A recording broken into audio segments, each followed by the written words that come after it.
care conduc AUR, dincolo de problema cu Rusia, dincolo de ceea ce fac ei în societate, manipulare, minciună, instigare la ură.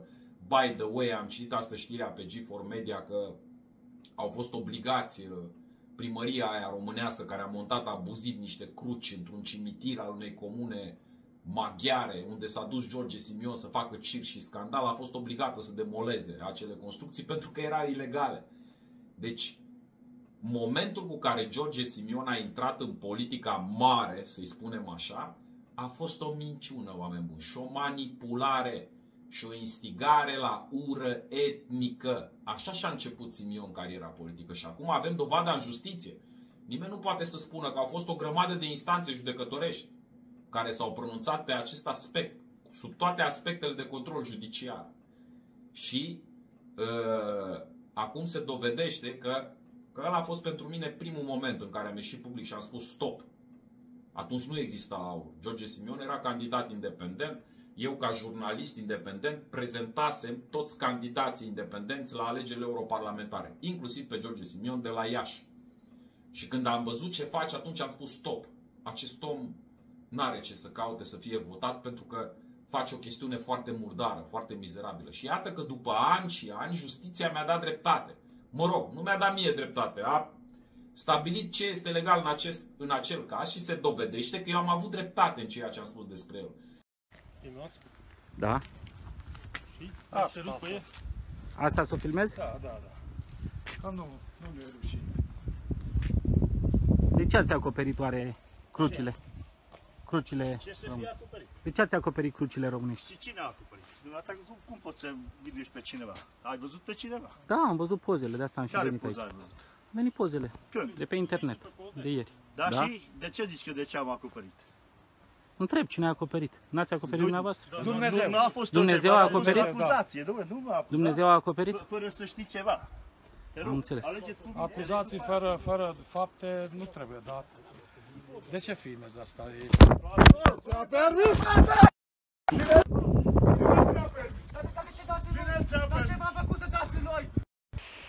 Am fost lovit de extremiști maghiari.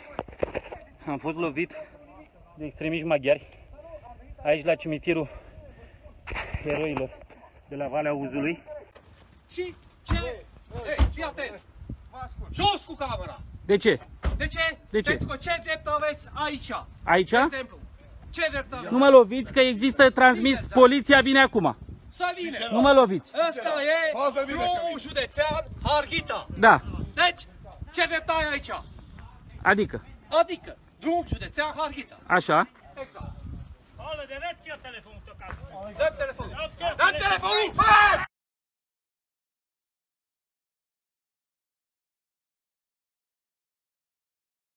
Am fost alergat de extremiști maghiari. Am fost alergat de extremiști maghiari și venit mai multe mașini de extremiști maghiari și ne alergă din propria țară, practic. Vine o mașină ca să-mi ia telefonul. Să vedeți și dumneavoastră comportament din partea unor brute. Vă rog, chemați poliția. Vă rog, chemați poliția pentru că acești extremiști vin după mine. Uitați! Uitați!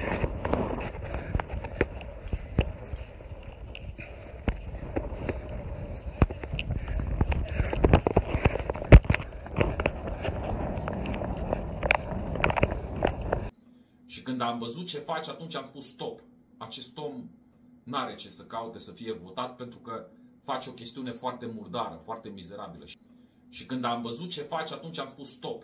Acest om n-are ce să caute să fie votat pentru că face o chestiune foarte murdară, foarte mizerabilă.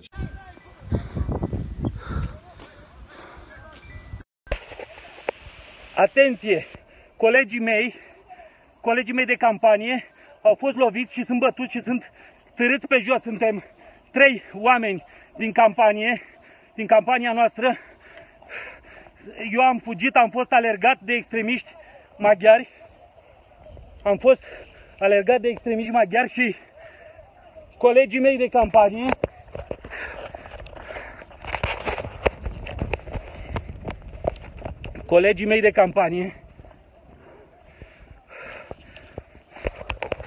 acești extremiști aleargă după mine în momentul ăsta, pentru că eu sunt pe drumul județean Harghita și au sărit 10 extremiști maghiari să-mi ia telefonul și să ne alunge de aici. Este incredibil. Incredibil. Au venit mai multe mașini de extremiști maghiari și ne aleargă din propria țară, practic. Nu o să fug, m-am dat mai încolo. M-am dat mai încolo ca să vă spun ce se întâmplă aici. Vor să-mi ia telefonul ca să nu am comunicații cu voi. Vă rog, chemați poliția, suntem la cimitirul internațional din Valea Uzului. Chemați poliția aici pentru că suntem 3 oameni din campanie, eu, Cosmin Iosub și Mihai Armaș, și suntem alergați. Vine o mașină acum după mine, să vedeți distracție aici. Vine o mașină ca să-mi ia telefonul, să vedeți și dumneavoastră comportament din partea unor brute. Vă rog, chemați poliția. Vă rog, chemați poliția pentru că acești extremiști vin după mine. Uitați! Uitați!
Ce ne arată asta? Ne arată că oamenii ăștia, dincolo de multe alte aspecte grave pe care eu le-am punctat în editorialele mele, analizele, opiniile despre AUR, toate 400 de materiale video, oameni buni, din mai 2020 până în 29 iunie 2023. 400 de materiale video în care eu am tot explicat și am tot oferit argumente și informații.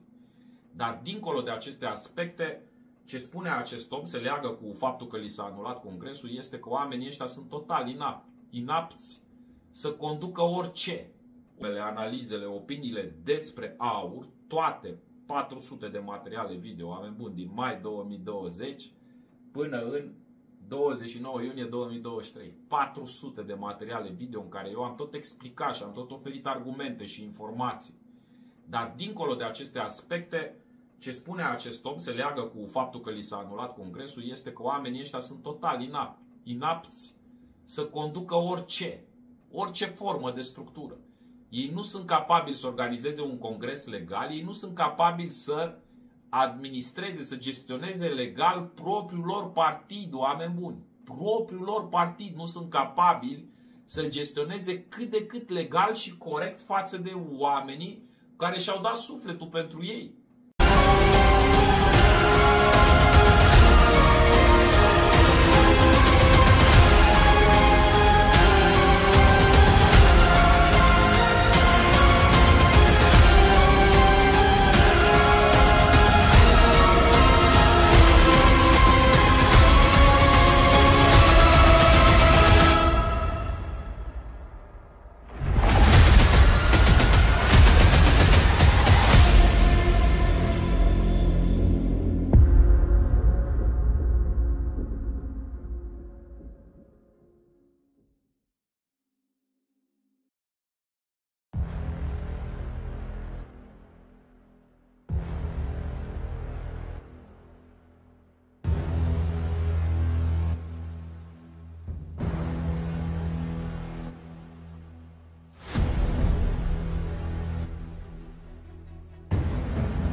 Ei nu sunt capabili să organizeze un congres legal, ei nu sunt capabili să administreze, să gestioneze legal propriul lor partid, oameni buni. Propriul lor partid nu sunt capabili să-l gestioneze cât de cât legal și corect față de oamenii care și-au dat sufletul pentru ei și și-au cheltuit banii și chiar au crezut în ideea asta.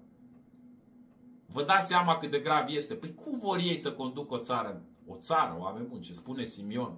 Bate câmpii, spune că el o să aibă 51%, că o să facă guvernul, a stabilit că Lulea e prim-ministru. Păi ce să conducă oamenii ăștia, dragi prieteni, când ei nici măcar propriul partid, încep propriul lor membri de partid și nu orice fel de membri. Terchea Berchea. Un om serios care a umblat prin Maramureș, prin Bihor, omul povestește cât a umblat, cât s-a chinuit, cât s-a strofocat, cum se zice la noi în Banat, cred că se zice și mai în nordul țării, da? Cât s-a strofocat săracul pentru această idee, pentru acest partid. Și-au bătut joc de el, dragi prieteni, și-au bătut joc de el.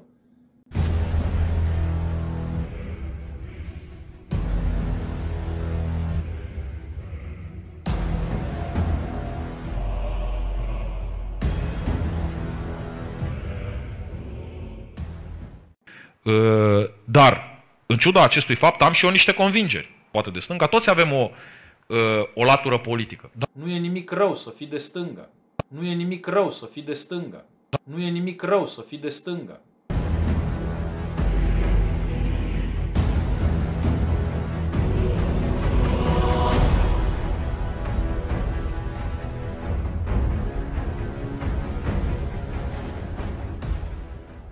Nu e nimic rău să fii de stânga. Nu e nimic rău să fii de stânga.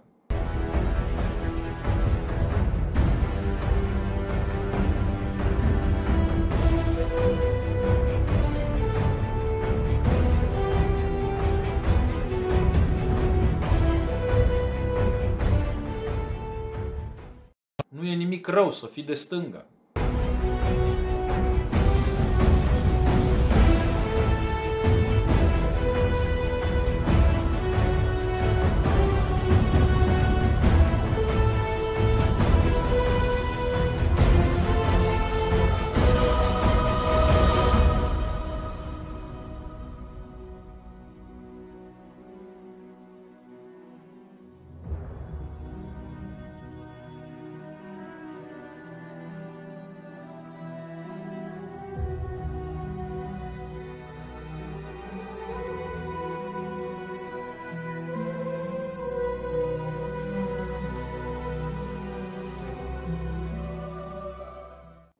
Permiteți să raportez, sunt prezent la datorie. Permiteți să raportez, sunt prezent la datorie.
Permiteți să raportez, sunt prezent la datorie. Permiteți să raportez, sunt prezent la datorie.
Cristian Căpraru zice, ești prea pro-occidental, trebuie să fii și naționalist. Nu știu, Ciprian Căpraru, ce înțelegi tu prin naționalist. Eu aș prefera termenul de patriot și spun că dacă îți iubești țara cu adevărat, nu ai cum să nu fii pro-occidental. Pentru că dacă îți iubești țara și ești cât de cât o persoană decentă, cu respect de sine, care se informează, înțelegi foarte bine cât de mare este pericolul Imperiului Răului. Și nu ai cum să nu înțelegi că singura șansă a României de a fi protejată este parteneriatul în cadrul NATO, faptul că este o țară membră a Uniunii Europene și parteneriatul strategic cu Statele Unite. Altă șansă n-avem. Deci, cu cât îți iubești mai mult țara, cu atât îți dorești mai mult să fie protejată. De altfel, cred că nu mă poți contrazice. Nu poți contrazice afirmația, nu pe mine, afirmația că de când România este țară membră NATO, este în cea mai sigură perioadă a istoriei noastre, națiunea noastră. De când România este țară membră NATO, este în cea mai sigură perioadă a istoriei noastre, națiunea noastră.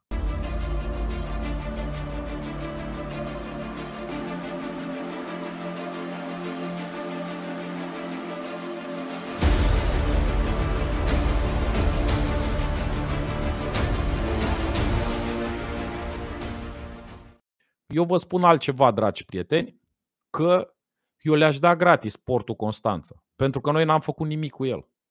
Eu le-aș da gratis portul să-l ia, să-l administreze. Dacă străinii vor să facă bani și e foarte bine că vor să facă bani, că asta înseamnă capitalismul. Eu vă spun altceva, dragi prieteni, că eu le-aș da gratis Portul Constanța, pentru că noi n-am făcut nimic cu el. Eu le-aș da gratis portul să-l ia, să-l administreze. Dacă străinii vor să facă bani și e foarte bine că vor să facă bani, că asta înseamnă capitalismul.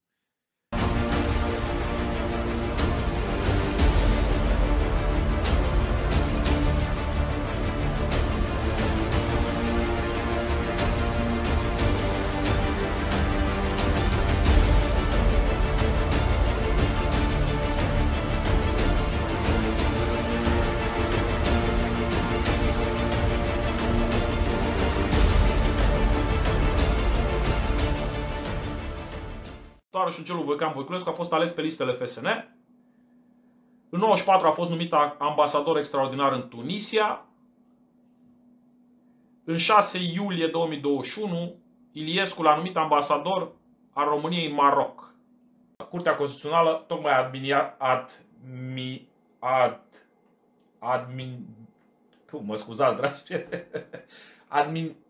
administiat de la amnistie, da? A amnistiat în masă. Curtea Constituțională tocmai administiat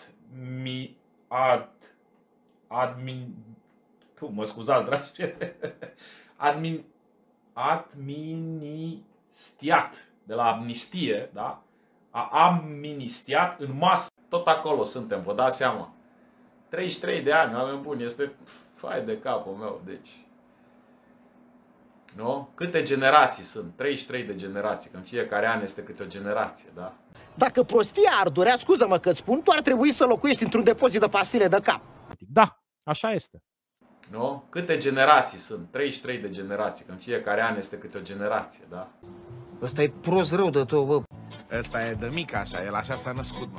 Că eu, totuși, n-am făcut o școală degeaba și am un IQ peste medie, zic eu. Am un IQ peste medie, zic eu. Că eu, totuși, n-am făcut o școală degeaba și am un IQ peste medie, zic eu. Am un IQ peste medie, zic eu. Edner, ce părere ai despre așa zise laboratoare biologice care au existat și există în Ucraina? Prostie, că am vorbit de trolii Rusiei. Propagandă rusească, nesimțită, da? Laboratoare biologice, auzi. Cum să comentezi așa ceva? N-ai cum să comentezi, e o aberație.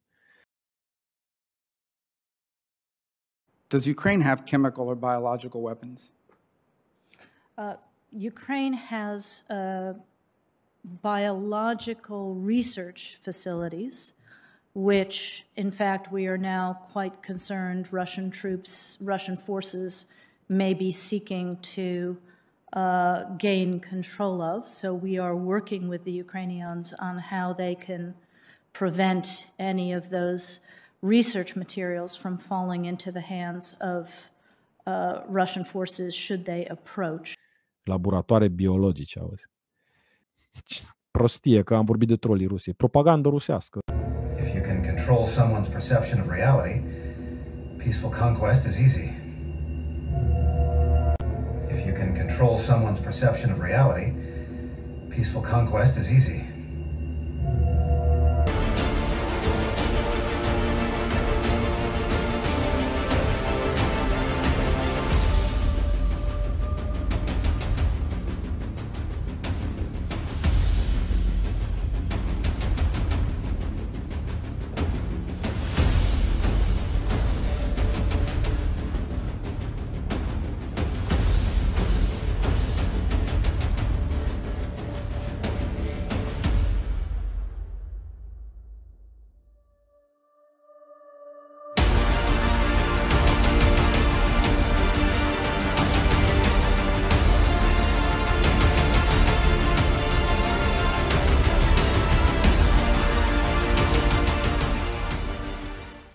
And the one final note I will make is that if you think about the benefits of digital money, there are huge potential gains. It's not just about digital forms of physical currency. You can have programmability, units of central bank currency with expiry dates. You could have, as I argue in my book, a potentially better and some people might see it, or a darker world where the government decides that units of central bank money can be used to purchase some things, but not other things that it deems less desirable, like, say, ammunition or drugs or pornography or something of the sort. And that is very powerful in terms of the use of a CBDC.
Adică este o jignire la adresa bunului simț, a inteligenței oricărui cetățean. Păi nimeni nu este de neînlocuit, oameni buni. Statul trebuie să creeze proceduri, mijloace eficiente de evaluare a profesionalismului, nu să stea tot statul, stă într-un om. Vă dați seama? Vă dați seama cât de ridicol este?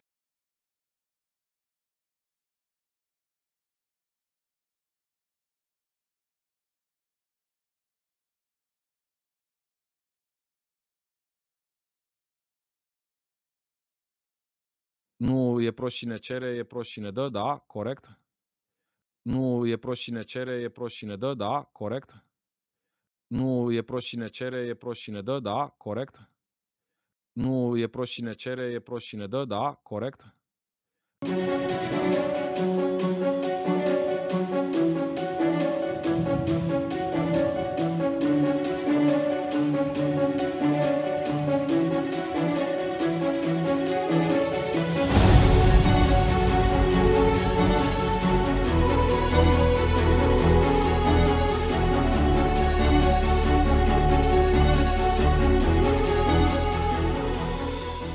Vreau să vă întreb dacă dumneavoastră știți pe ce planetă suntem noi. Nu. Nu se poate. Nu sunt daci. Mulțumesc.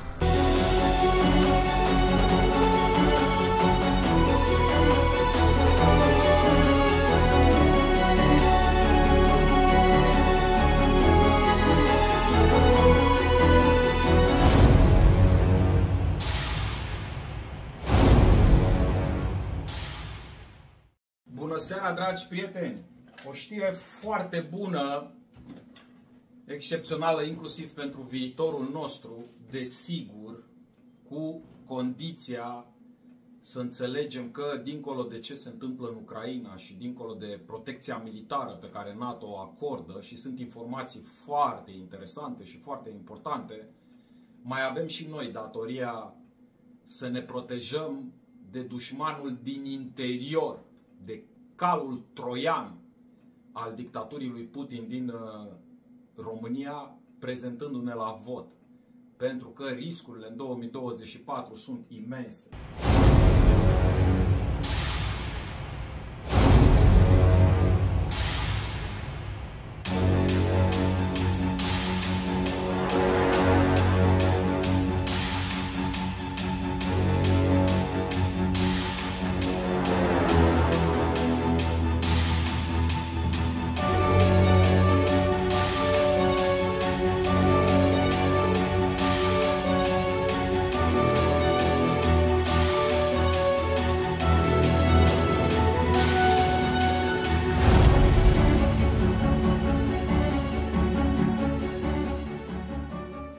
Last night air sirens were going off, then waking up to this news with view of Kiev.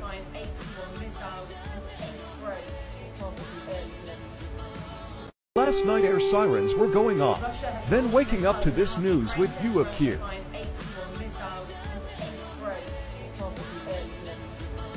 Și acum Ucraina este în ofensivă, pare că va primi și un tip de muniție specială, foarte controversată, pe care o să vedem că acum Joe Biden se întâlnește cu prim-ministrul britanic. Marea Britanie a spus că a semnat o convenție împotriva folosirii acelui tip de muniție.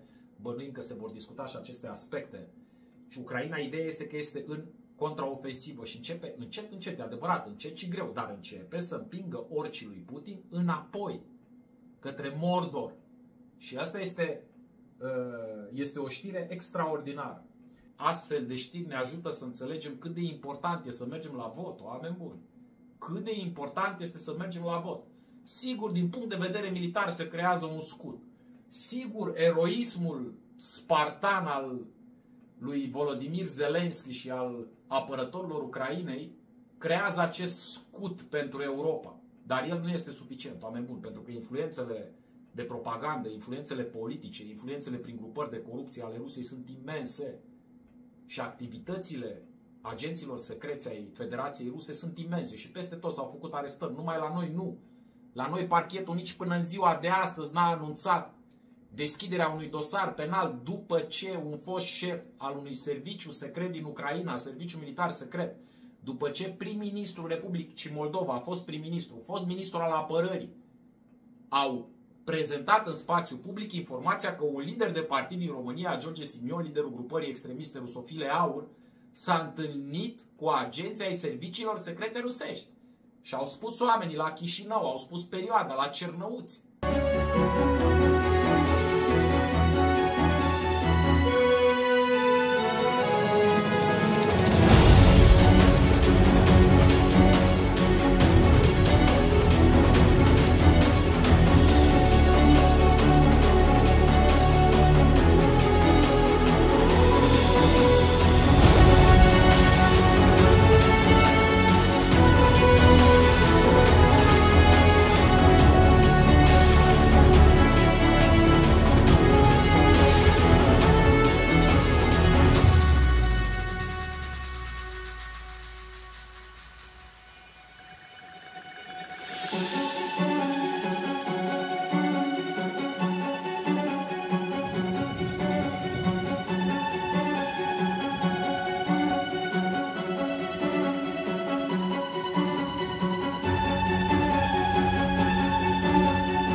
serviciu secret din Ucraina, serviciu militar secret, după ce prim-ministrul Republicii Moldova a fost prim-ministru, fost ministru al apărării, au prezentat în spațiu public informația că un lider de partid din România, George Simion, liderul grupării extremiste rusofile AUR, s-a întâlnit cu agenții ai serviciilor secrete rusești.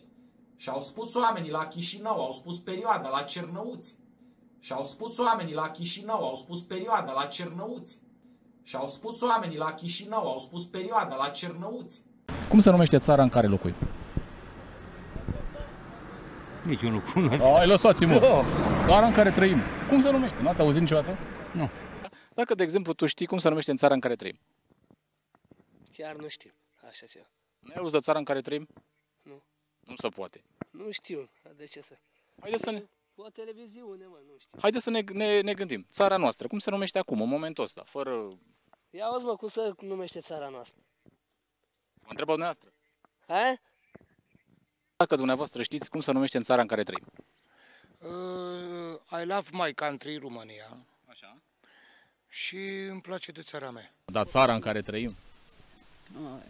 Murenii, țara poporul. Ha? Cum, mă? Vă întreb pe dumneavoastră. România, ia auzi. România. Cine v-a spus? E un coleg de-al meu. Dumneavoastră nu ați auzit de România? Am mai auzit, da. Dar n-ați știut exact cum se numește. Știu, da. Știți în ce țară suntem? Nu v-ați gândit niciodată?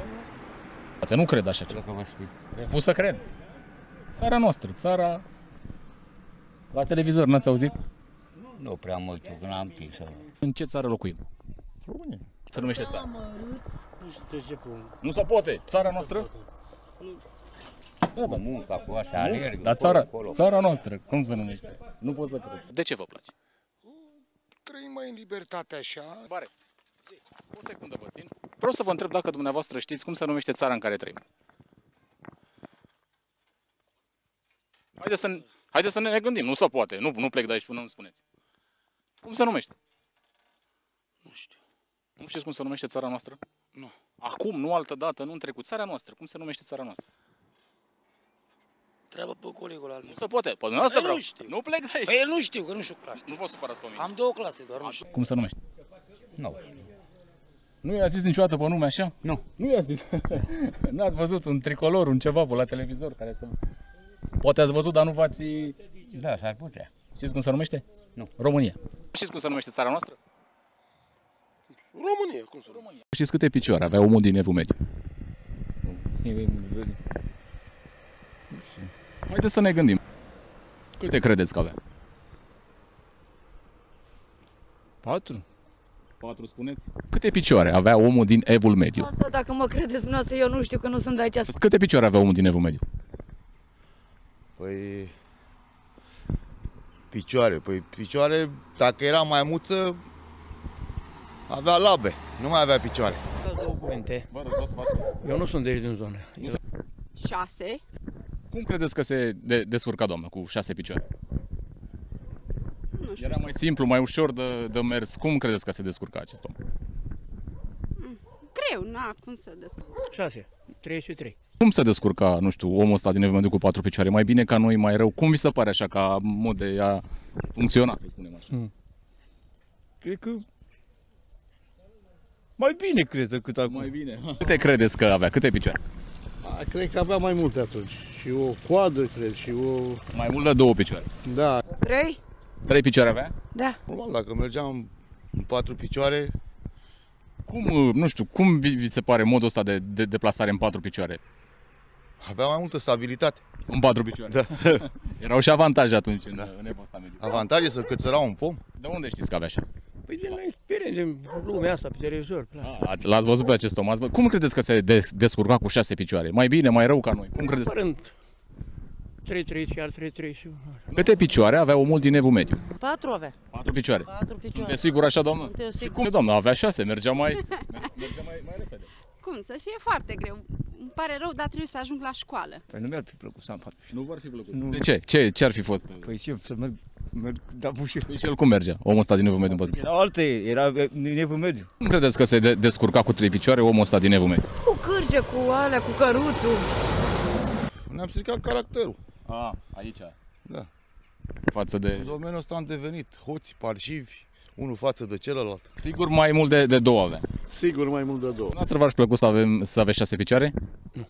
Nu v-ar plăcut. Am evoluat cât de cât. Am evoluat cât de cât și... Bine că mai avem ceva de completat. Nu v-ar plăcut să aveți 4 picioare sau era complicat? E mai bine ca noi cu 2? Este bine. 6 picioare avem. Nu mai multe sau... Trebuie pe o parte, părerea mea. Nu mai erau toți, că atunci poate erau toți egali.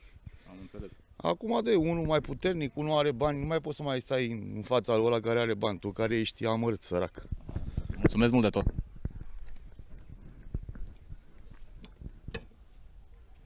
Vreau să vă întreb dacă dumneavoastră știți pe ce planetă suntem noi. Nu. Nu se poate. Nu sunt daci. Mulțumesc. Știți că suntem pe o planetă? Marte. Dar știți că suntem pe o planetă? Știu, da. Nu pot să-mi dau seama. Cum se numește? Ceva Marte, Venus. Pe ce planetă suntem noi? Chiar că nu știu. Nu se poate. Ce planetă? Dacă poți să-mi șoptești, spune care e planeta. Cum se numește planeta? Nu v-ați întrebat niciodată? Aici m-ați prins, nu mai... Dar cum ar putea? Ce nume ar putea să aibă planeta? Nu, aici m-ați încuiat, aici nu mai știu să mai arăt. Ce formă are planeta noastră, știți? Forma României, nu? Adică? Ca o stea. Și acum planeta? Planeta tot european. Unde ați auzit că s-ar numi Martie? Anunțat la televizor, la mai multe. S-a dat peste tot. Da. Ce formă are planeta noastră, știți? Asta nu. Nu se poate. E cum ar fi cam în stil de lună, așa. Ce planetă? Jupiter, Venus. Nu v-ați întrebat niciodată? Nu. Cum ar putea să numesc? Jupiter. V-ați dori să vă duceți pe altă planetă? Ultima întrebare. Ca să scape de cazurile astea, aș dori. Pe ce planetă ați vrea să vă duceți dumneavoastră? Pe Venus. Planeta. Bună zile! Aricei Rartivan, așa se zice la noi. Deci asta e planeta? Păi da. Mai sunt și alte planete. Păi da, dacă sunt atâtea țări, vorba aia, nu e numai o planetă, să fie numai o țară. Totul e aiurea, totul e pădus, nimic nu e cum trebuie să fie. Și credeți că din cauza asta se poate schimba numele planetei? Adică se poate transforma în altceva? Bănuiesc eu, că așa ar fi. Spuneți-mi două planete. Statur sau cum se va zice ăla. Și încă una. Ungurii sunt rușii pe lângă noi. Ăștia sunt pe aceeași planetă cu noi sau fiecare cu planeta lui? E fiecare cu planeta lui. Deci pe planetă și s-a urcat. Cine s-a urcat pe Venus? Popov. Cum îl cheamă? Popov. Covaliuc. Ăștia unde s-au urcat? Pe lună. Cu ce? Păi cu sculilor, cu ce a avut. Cum se numește planeta? V-a venit exact numele? Ceva Venus. Spre ce s-ar îndrepta planeta noastră? Spre ce nume, credeți? Nu știu, nu pot să zic așa o denumire, că astea care sunt existente, nu, încă nu. Nu astea, dar așa, spre ce credeți că ne îndreptăm? Măcar ca, nu știu, ca ce ar putea să fie, dacă nu s-ar mai numi așa? Dezastru, planeta dezastru, că altfel n-avem cum să... Nu, cum se numește planeta noastră? Nu știu. Le știți pe celelalte, asta e culmea, că le știți pe celelalte, dar nu știți pe a noastră. Așa. Pământ se numește. Pământ, da. De pământ, pământ rămâne. Pe ce planetă suntem, atât? Pe pământ, pe ce dracu să fie? Și au spus oamenii la Chișinău, au spus perioada la Cernăuți. Și au spus oamenii la Chișinău, au spus perioada la Cernăuți. Și cu toate astea la noi nu se întâmplă nimic. Și uitați-vă că în alte țări, aproape săptămânal apar astfel de știri. Puține sunt traduse în presa din România, eu observ foarte multe știri de tipul ăsta în presa occidentală. Mai țineți minte știrile, a fost și un raport ONU pe tema asta în legătură cu atrocitățile comise de invadatorii dictatorii lui Putin în Ucraina, împotriva populației civile. Este fix același modus operandi, este fix același comportament de tip interlop, că altcumva nu poți să le spui, că asta este Putin. Putin este interlopul planetei, am mai explicat-o la început și foarte multă lume a fost de acord cu această figură de stil. Și Federația Rusă este un stat interlop. Această etichetă nu mi-aparține, am citit-o în una dintre cărțile despre Federația Rusă. Bill Browder, dacă nu mă înșel, sper să nu mă înșel în memoria, că am citit foarte multe cărți, a folosit această sintagmă, și Garry Kasparov, într-una dintre cărțile sale despre dictatura lui Putin, că Rusia este un stat interlop. A folosit această sintagmă și Garry Kasparov.